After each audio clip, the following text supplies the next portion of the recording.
Bismillah ar-Rahman ar-Rahim. Alhamdulillahi Rabbil Alameen. Wa sallallahu wa sallam wa baraka ala Sayyidina Muhammadin wa ala alihi wa ashabihi ajma'in wa ba'd. Assalamu alaikum wa rahmatullahi wa barakatuh, and welcome to our very first lesson delving into al-Aqeedah, the subject of doctrine, faith, creed, Islamic creed.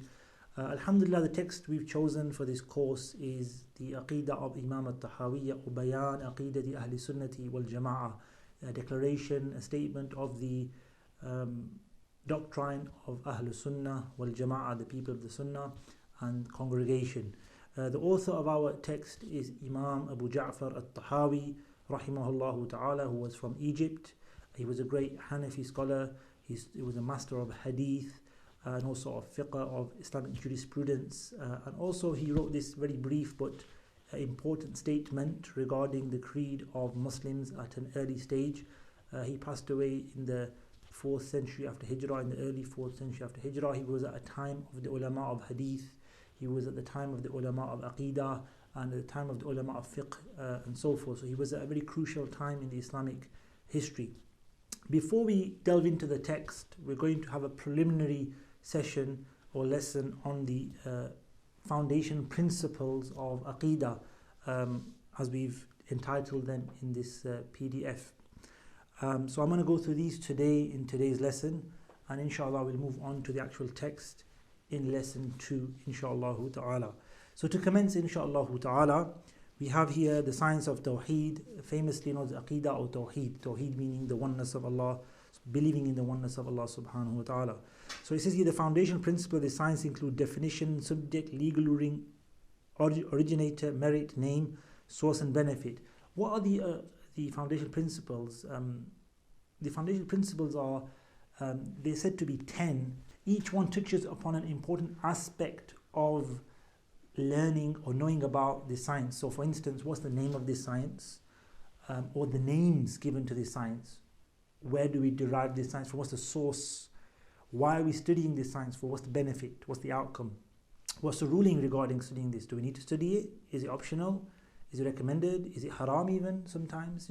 So everything has every subject, everything we learn has, we could break down to these 10 foundational principles, and we've done that here for this subject. So we hope that by the end of this lesson, you'll know why you're studying this subject, the importance of studying it, its relationship to you as a Muslim and to the Islamic sciences, where it came from, how it was developed over time, and so forth. So the first thing we talk about is the definition. So it says Tawheed is the word we're looking at. So it says linguistically Tawheed is knowledge that something is one. Tawheed meaning knowing that something is one. By Islamic law, meaning Tawheed for us as Muslims, it is belief in His oneness subhanahu wa ta'ala, whilst devoting worship to Him. So when we believe in Allah to be one and we worship and devote our worship to Him as one, then we are doing Tawheed. And then it says here in brackets, hence an act of the worshipper. So Tawheed is our act. And somebody who has Tawheed in Arabic is called Muwahhid, monotheist. So Tawheed is to believe and worship one God. It also says here it is isolating the one to be worshipped for worship, whilst believing in His oneness, in essence, attributes and actions. So we believe in Allah, the one we worship as one, and we believe that He's one, i.e. there's no second God. We believe in His essence, i.e. in His attributes, being nobody has a description like the description of Allah subhanahu wa ta'ala. And actions, nobody does an action like Allah does an action. Nobody creates, nobody provides, nobody causes death and gives life like Allah subhanahu wa ta'ala does. They are unique to Him, and we believe He's the only one who can do those things and has those attributes, and He is one and there is no second partner to Him. So that's the meaning of Tawheed when we say Tawheed. As a science of the Sharia, so more as a discipline of the Sharia, so the word meaning that, and this Tawheed meaning that in our Islamic law. What does Aqeedah or Tawheed or this subject actually mean in the Islamic sciences?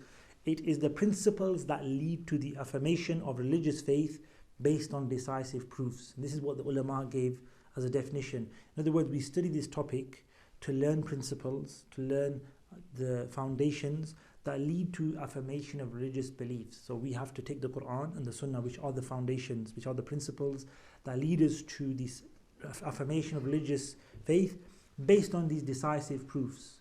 So in that comes obviously derived understanding that is sound and 100% must be accepted. Then it says the subject matter. So the second principle we're moving on to now is the subject matter. It says the divine essence by way of the necessary, inconceivable, and permissible. So what do we study in Aqeedah? What is the topics? What's the subject matter? First of all, Allah subhanahu wa ta'ala. We're going to be talking about Allah, His attributes, what we believe about Him, His actions, His names, and so forth. So that's the first topic. And it says by way of necessary, what is, what Allah must be. So He must be one, for instance. Inconceivable, what Allah cannot be. So He can't be like the creation, or He can't be weak, for instance. And permissible, like what Allah can do, because it's literally His actions. He is either something or He isn't. In terms of actions, He can do certain things and He can leave doing certain things. Likewise, it deals with the messengers, blessings and peace be upon them, by way of the necessary, inconceivable, and permissible. Again, what do we believe regarding the messages and the prophethood? What is a messenger? By way of what the necessary attributes of a messenger, like they must tell the truth, they must convey the message. What's impossible for them or inconceivable? They can't have repugnant traits, they can't be people of bad actions and so forth. They're impeccable or infallible, etc. So we're going to talk about these aspects. And permissible, meaning they do everyday worldly things, they eat and drink and so forth. So we're going to actually talk about the prophets in such a way. And then it says the third category or topic that we're going to study is eschatology, belief in the unseen in the next life. So eschatology means things that we haven't seen, the next life, the afterlife, the grave and beyond, and even things like angels and jinn and so forth, which we're going to talk about inshallah ta'ala. And this is how the traditional works are ordered. First of all, you talk about Allah, then the Prophets ﷺ, and then the afterlife. In Aqeedah Tahawiyyah, however, because it's one of the earlier works, it's not designed in a codified way. It was written as a statement, as we mentioned, and it's just a statement of Imam Tahawi. So he goes back and forth from talking about Allah subhanahu wa ta'ala, to talking about the Prophet ﷺ, talking about the afterlife, back to the Prophet ﷺ, back to Allah subhanahu wa ta'ala, back to various other issues and discussions within the science of theology or Islamic creed. So we won't be going in that order per se, but we will be covering those topics throughout this book. Then it's number 3, legal ruling. What is the legal ruling regarding this subject? In other words, what is the hukm al-shari'? What is the ruling of the legislator? What's the command of Allah subhanahu wa ta'ala, the Quran, regarding studying the Aqeedah of a Muslim? It says here, it is obligatory for a person to believe and accept Islam and follow the tenets of faith of Islam as a way of life if the person has met the following four conditions or prerequisites. A, reached puberty. So being pubescent or reaching the age of puberty, which could be from 9, 10, 11, 12 onwards. A maximum of 15 according to the soundest opinions. So once a person reaches 15, regardless of their physiological changes in their body, they become baligh and pubescent and are accountable, have to pray and so forth.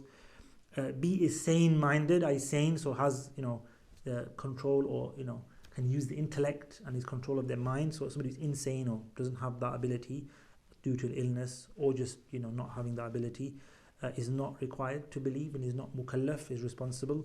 Can either hear or see, so either has the faculty or the one of the senses of hearing or seeing. Of course, if he has both, then more so. And D, the message of Islam has reached him or her. So if all those four conditions are met, reach puberty, sane, has the sense of hearing or seeing or both, and the message of Islam has reached that person, they know about the Quran. There's a Prophet called Muhammad ﷺ, he called to the one belief of one God, he called to justice in society and so forth, and the message of Islam has reached that person. We believe as Muslims that the hukm al-shari', the ruling of Allah subhanahu wa ta'ala regarding such a person, is that he or she must believe, and denial of faith, and not believing is denial at that point. Before that, it might not be denial because there may be an excuse and not denying faith, just not knowing what faith is. At this point, when all these conditions are met, then that person should accept those tenets of faith, should become, should want to believe in the truth, and if that is presented to the person, and therefore not believing at that point is a form of rejection, or it may well be outright rejection from some people. The last point, D, and many of you may be thinking this right now, and it's often a question posed: what does it exactly mean the message of Islam has reached him or her? When does the message reach a person, and when would we classify the message having soundly and properly reached a person by which he or she is accountable, right? somebody may have heard of Islam, but does that make them accountable? Somebody may have heard of the Quran, or of that Muslims don't drink alcohol, but more than that, they haven't heard anything of Islam. Does that make them accountable? Will they be punished? And are they does that mean they are now going to go to the hellfire? Because that's what we're saying, they're rejecting faith. That also means the ultimate outcome of such a person is the hellfire. It's a long discussion, but to summarize, what we could add, and Imam Ghazali has mentioned this, and some scholars have mentioned this, is that a sound understanding of Islam is presented to this person, and not a distorted, misrepresentation and misleading facts or misleading information has been presented regarding Islam, in which case that person may have an excuse with Allah subhanahu wa ta'ala. But one thing to mention as well here is, ultimately the ruling is with Allah. Ultimately the outcome of an individual is Allah subhanahu wa ta'ala. In this dunya, we would take this ruling and say, look, somebody did not fill those conditions, therefore he wasn't a Muslim, he never came to Islam. Somebody did fulfill those conditions and didn't embrace Islam, therefore he rejected Islam, and we can't treat him as a Muslim. Somebody fulfilled those conditions and became a Muslim, we have to treat that person as a Muslim. Pray for them, do janazah for them, bury them, shroud them, they can marry into the Muslim community, they will inherit, and so forth. There's many rulings that apply to Muslims that may not apply to non-Muslims, and may differ when it comes to being a non-Muslim. So for us it matters in that regard. Ultimately with Allah subhanahu wa ta'ala is the outcome of everybody. We need to make sure our aqeedah and our beliefs are firm and sound, and that's why we're learning the science for. But that is something that will affect people in the next life if they don't meet those conditions. And then we have the originator. So who is the originator? Meaning, who is the one who put this science together in the first place? It says the founder.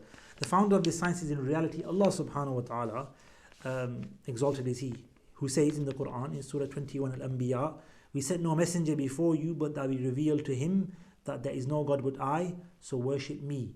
This is an ayah of the Quran where Allah subhanahu wa ta'ala tells the Prophet sallallahu alaihi wasallam that we sent no messenger, no Rasul, before you, but that we revealed to him that there is no God but I, so worship me, Allah subhanahu wa ta'ala says. So Allah subhanahu wa ta'ala gave us the whole concept of Tawheed and believing in Him, and the Quran is from Allah subhanahu wa ta'ala. So ultimately, all the beliefs are from Allah. So He's the one that made this science, for us to study or for us to learn and for us to believe in.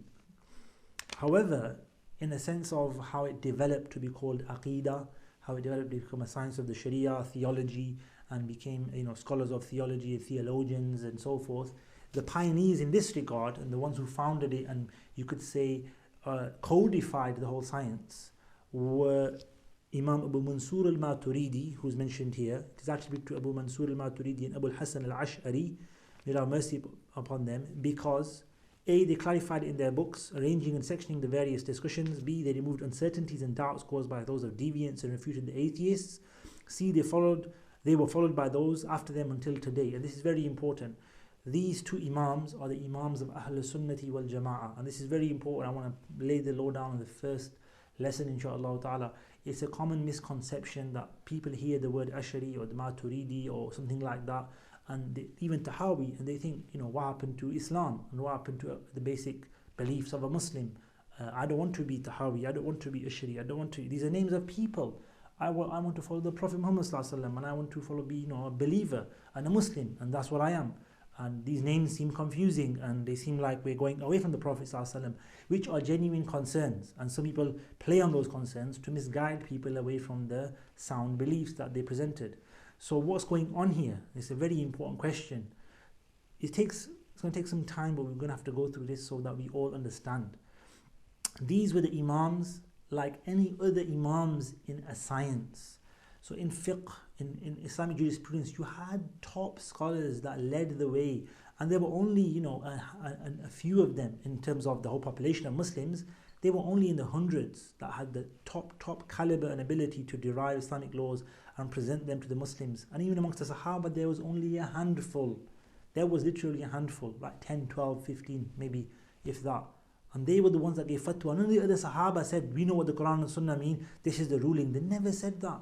You look at the history, you look at the books, it was Sayyidina Aisha, and Sayyidina Abdullah ibn Mas'ud, and Sayyidina Ali, and Sayyidina Mu'adh ibn Jabal, and Sayyidina Abu Musa al-Ashari, and others that gave the rulings. Sayyidina Abu Bakr, Sayyidina Umar, of course, may Allah please with them all. They're the ones that gave the rulings. You won't find every single Sahabi giving a ruling and conveying. It didn't happen. Why? Because they were not qualified. They knew that this was their limit. Other Sahaba taught the Quran and they conveyed the Quran and they became masters in recitation of the Quran. And we have scholars and Imams in Qira'ah, recitation of the Quran. Does that mean that we don't take Quran from anybody else? Of course not. Everybody else recited the Quran as well. But these were the Imams of Quran. These were the Imams of fiqh. They were Imams of grammar. So we have Imam Sibawayh and Al-Farra, and we have Ahmad Al-Farahidi, and we have Al-Kisai. We have many names. Al-Akhfash, and so forth. These are grammarians. They might sound like funny words to you, but they are grammarians. They became imams, and there became schools of thought for fiqh, schools of thought for grammar, like we just said. So there was the Kufi school, there was the Basri school, there was the Baghdadi school from Baghdad, there was the Andalusi school from Andalus. There were schools of thought in Aqeedah as well. Why? Because when the time came that the Aqeedah was challenged, and the Muslims were challenged by certain deviants, by outside influences, along came scholars and refuted them. Along came scholars and stood their ground and presented the beliefs of the Muslims. And at the first stage, it was the Prophet ﷺ and the companions, and there was no formation of any schools of thought in any subject for that matter. Later on, over time, after 100 years after Hijrah, 150, 200 years, we saw the formation of schools of thought that preserved that original tradition of al-Sunnah wal Jama'ah in the four schools of Islamic jurisprudence. We saw the formation of the two Sunni schools of Aqeedah, of belief, the Ash'ari and the Maturidi. Why? Because these were the Imams that stood up and came forth and presented the arguments, clarified the discussions and refuted the atheists and removed the doubts and uncertainties, and were followed by the people of their time, by people after them throughout the ages. You will find people like Imam al-Ghazali and Imam Ibn Hajar al-Asqalani, Imam Suyuti, and all the Imam, the Imams. They followed these Imams in this regard, in that they took their methodology, they took their way of refuting others, and they had to, because who else stood up at the time to represent Ahlus Sunnati wal Jama'ah? It was these people. And it wasn't only these people, but these were the major two Imams. And therefore, they became known as the two schools of Ahlus Sunnati wal Jama'ah, or of Sunni Creed. And Sunni Creed is the majority of Muslims today, and that should translate to us as Orthodox Islam. So they're the two Imams of Orthodox Islam. The majority of Muslims today is not well known, and this is why we need to understand this before we go into the book. The book itself is not the creed of these two Imams, or what we could say the presentation of creed of these two Imams. It's rather the presentation of Imam Tahawi, who was at a very similar time to them. They all actually passed away in the beginning of the 4th century after Hijrah, within 20-30 years of each other. So they were around at the same time. Imam Tahawi's style was just to present the Aqeedah of Ahlus Sunnati wal Jama'ah. He did not stand forth or come to challenge the other beliefs. However, he mentions very specific points, not to directly refute any group, but to indirectly refute them. So he says, we believe this about the Quran, we believe this about the companions, we believe this, and he's refuting people. He's talking against, or he's alluding to the fact that other people believe other things. And he doesn't mention the name of who or what the other beliefs are. He wants us to establish our beliefs, and this is why we chose this text. We don't want to look at other people. We want to establish our own orthodox creed in our hearts that Imam Tahawi presented to us. But and you can go to the end of the book. I will let you know now that at the end of the book, even Imam Tahawi, who presented the most basic and straightforward statement or affirmation, I would say, of our Aqeedah, actually mentions the groups right at the end. So at the end he says, as a dua, as a plea to Allah subhanahu wa ta'ala, oh Allah, protect us from the deviants that went this way and this way and this way. And he mentions the name of the groups at the end, right at his final statement, which we'll come to in the end, inshaAllah ta'ala. So this is why we have these Imams who presented and codified and systemized and wrote the books, and people follow the same system, right? And we have that today, and many great scholars, Imam Sanusi and others, took that same methodology. Mullah Ali Qari of the Hanafis, and Qadi al-Baqr al-Arabi of the Malikis, and all of them had this methodology and this way of presenting the Aqeedah, and this is what you find in their books, how we great Islamic seminaries around the world, like Al-Azhar, like Zaytuna in Tunisia, in Al-Qarawiyyin in Morocco, and the great ulama of Damascus and the Hijaz, Makkah, Medina. They all had this methodology in the way that they would understand the Islamic creed, and they followed that, and that's what we follow till today. The Orthodox Muslims follow this methodology to establish or refute others, and we need this more than ever today. We have challenges that the ulama of Tawheed, that the theologians need to come forward and refute, and the only people that can do that today are those that follow these two Imams. Other people have no principles, no way of doing that, because this is the only way left. This was the true way and the way that we have to take to refute any arguments, any challenges and doubts that are raised in the minds of Muslims today. We need to go back to our pristine original methodologies of the Salaf as-Salih, inshaAllah ta'ala. But to move on now, and I hope that has helped everybody, inshaAllah ta'ala. We have the merit. It's most virtuous of all the sciences because it relates directly to Allah and His messengers, and is the basis of all the other sciences. So it's got a very high rank in regards to being one of the main sciences, because without creed we have nothing. Your prayer is worth nothing, your actions are worth nothing, your whatever you do in life without Iman, إِنَّ الَّذِينَ آمَنُوا وَعَمِلُوا الصَّالِحَاتِ, belief comes first. The name, so what is the names of this science? Tawheed you've had, Ilm al-Kalam, scholastic theology, Aqeedah, doctrine, Usuluddin, the foundations of these are various names you find in various books, or it might be often referred to in this way. So Ilm al-Kalam is more of a scholarly name for this, but although all the names are used in various books of the Islamic tradition. Where do we take our Aqeedah from? The source. The source, number one, the Quran, number two, the prophetic Sunnah, and number three, intellect. As we mentioned earlier, this is where we derive our understanding of the creed from the Quran and Sunnah, and anything that is soundly derived from them. Number seven, the benefit. What is the outcome? What are we going to attain from studying al-Aqeedah Tahawiyyah, inshaAllah ta'ala? Number one, knowing Allah through His attributes. So learning more about Allah is very important. How do we learn more about Allah? We have to discuss the attributes of Allah, and He's revealed to us His names, and we should study His names. Through this book, inshallah, we're going to be going through various names and beliefs about Allah subhanahu wa ta'ala. The benefit is that we'll attain success if we believe, we learn and believe, we learn and take on and assume these beliefs. And number C, fortification of Islamic belief. Obviously, having the codified system of the two schools of Imam Abu Hassan al-Ash'ari and Abu Mansur al-Maturidi, we have a lot of strong proofs for our faith, a lot of strong arguments, and this was something that fortified the Islamic belief and strengthened the Iman in our hearts, and protected us from people affecting us from the outside, and even from the inside with certain deviant beliefs or misguidances. So we ask Allah subhanahu wa ta'ala to give us the strength to go through this text, to learn the Aqeedah properly, to go through this text word by word, inshallah, and explain everything. We thank you for tuning in to this first lesson, an introductory lesson to Aqeedah Tahawiyyah, and we hope to see you, inshallah ta'ala, in lesson 2.